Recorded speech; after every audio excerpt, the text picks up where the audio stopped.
Shri Adhir Ranjan Chowdhury. Sir, in the inception, I am goaded to refute the charges made against us by the Treasury benches that in spite of the indisposition of health of our Honorable Finance Minister, we had been persisting for the discussion on price rise. With all humilities at my command, I refute the charges because these charges are based upon unmitigated falsehood and calumnies. Since the day it was heard that our finance minister has been infected by COVID, we have been praying for her immediate recovery and recuperations.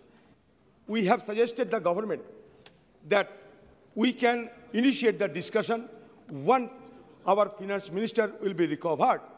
The reply could easily be given to us. But now, without any rhyme or reason, simply the allegations have been hurling against us much to the, disrespect of the opposition, and it is simply based on a falsehood. Madam, again, we are wishing all for your recovery and wishing for your sound health, because being the finance minister of our country, you need to sustain your safe and sound health. Sir, ये चर्चा बहुत समय से हो रहे हैं। मैं सिर्फ एक बात कहना चाहता हूं कि ये चर्चा में विपक्ष पक्ष बहुत सारे बात तो जरूर करते हैं। सर, मैं ये सदन में आया है only to express our concern for the common people of our country. एक तरफ हमारे हिंदुस्तान के प्रधानमंत्री जी कहते हैं कि रेबरी कल्चर को खत्म करना चाहिए, और दूसरी तरफ सारे ट्रेजरी बेंचेस को जितने सारे भाषण यहाँ दिए गए हैं उसमें ये रेबरी कल्चर की ही बढ़वा दिया गया है। मुझे थोड़ा कंफ्यूजन लगे कि रेबरी कल्चर जो प्राइम मिनिस्टर कहते हैं और आज की प्रधानमंत्री जी की तारीफ और एनडीए सरकार की तारीफ में जिस तरीके से सराहना करते हुए बयान पेश किए गए हैं, इसमें what is the distinction between Rabari culture and other culture? सब I am really a little confused on it. I would like to ask very curtly and succinctly to our Honorable Finance Minister whether, as many economists have already expressed their apprehension, that country has been heading towards a stagflation, whether it is true or not. Stagflation suggests that high inflation, high unemployment, and stagnant growth. I do not know what is the view of this government. So may I request Honorable Finance Minister to dispel the apprehension expressed by renowned economists of our country. Sir, हमारे मेंबरों ने बहुत सारे मुद्दे उठाए, मैं दोहराना नहीं चाहता, बस मोटे-मोटे तौर पे 2-3 मुद्दे में रखना चाहते हैं। एक तो ये है कि impact of inflation on nutrition. हमारे साथी कल्याण बाबू इस विषय पे बोलने का थोड़ा कोशिश किया, लेकिन समय के अभाव से नहीं बोल पाए। Sir, state of India environment 2022 in figures, around 71% Indian cannot afford a healthy meal. Jain Sinha ji थोड़ा सुन लीजिए। The report further said that 17 lakhs people die every year due to diseases that can be attributed to poor diet. According to the government's own figures, anemia in children and women has increased significantly between 2015-16 and 2019-21. Over 67% children are anemic in the country. PM Modi's home state of Gujarat has the highest number of anemic children at 79.7%, and 57% of women in Gujarat are anemic. For your convenience, I am simply refer the statistics. Sir, India is already suffering from a malnutrition and hunger crisis. 20 crore people do not have sufficient access to food. 1/4 of world's hungry population belongs to India, and India was ranked 101 out of 116 countries on the Global Hunger Index for 2021, a score that has been worsening for few consecutive years. So now you can easily assume how the country has been progressing towards prosperity. The statistics simply suggest that we are really in a great trouble. Sir, medical inflation. So far as medical inflation is concerned, I would like to highlight that in 2021, India reported the highest medical inflation of 14% in Asia. According to a report prepared by Motilal Oswal Financial Services Limited, the out-of-pocket medical expenditure per hospitalization in 2021 in rural areas reached as high as 15,937 and rupees 22,031 for urban areas as per the latest National Health Profile. Mera nahi, sarkar ki. National Health Profile. In March 2022, the National Pharmaceutical Pricing Authority of India announced a 10.7% hike in the prices of over 800 essential medicine, including paracetamol and azithromycin, among others. आज बड़ा बात होते हैं यहाँ कि आयुष्मान भारत की जयंत सिन्हा जी आपको बता दे कि वर्ल्ड हेल्थ ऑर्गेनाइजेशन की रिपोर्ट के मुताबिक हिंदुस्तान में कोविड के चलते 52 लाख 52 लाख मतलब 52,06,258 लोगों की मौत हुई है। अब पता कर लीजिए, आप इंटरनेशनल एरिना में बहुत घूमते हैं, अमेरिका में बहुत बड़ा पद संभाले हैं, मैं आपसे जानता हूं आप बहुत बड़ा एरुडाइट पर्सन, फिर भी आप पता कर लीजिए। Impact of high inflation on income between 2013 and 2019, income from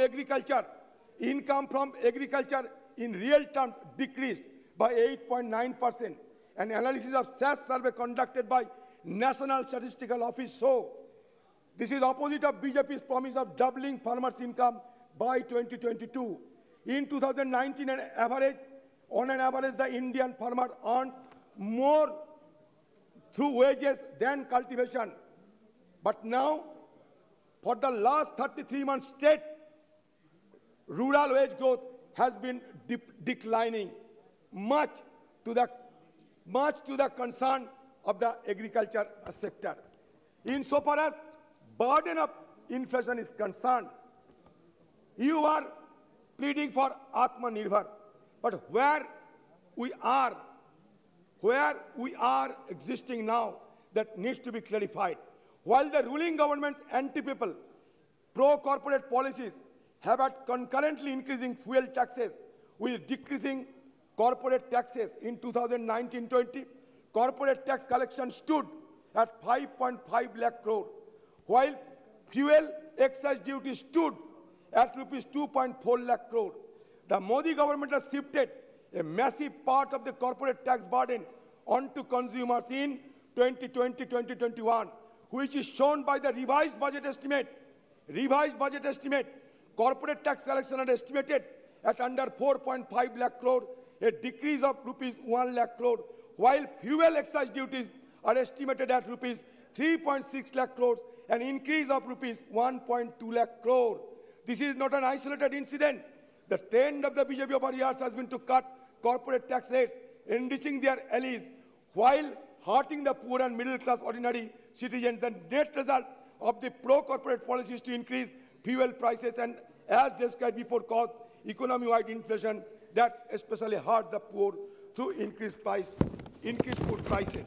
sir, मैं 2-3 मुद्दा रखना चाहते हैं सर, ये सदन के अंदर मान लीजिए 18/7/2020 ये एक लोकसभा में एक क्वेश्चन की रिप्लाई में सरकार ने खुद बताया, the government has constantly boasted of ease of doing business, but the finance minister herself said that in 2022 alone, $14 billion have been withdrawn from Indian equity markets by foreign portfolio investors.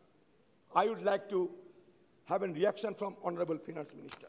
The trade deficit for the period between April 2021 and March 2022 has also been estimated to widen to $192 billion. Despite the government chest thumping over 400 billion export figures, it should be remembered that widening trade deficit have caused depreciation of the value of the rupee. In turn, the same has made imports costlier making it a vicious cycle for the citizens of the country unable to afford basic commodities. Source क्या है? PIB release. PIB release की source बता रहा हूं. लोकसभा में question हुआ था 18/7/22 में. The value of the Indian rupee has depreciated by almost 25% since the end of the December.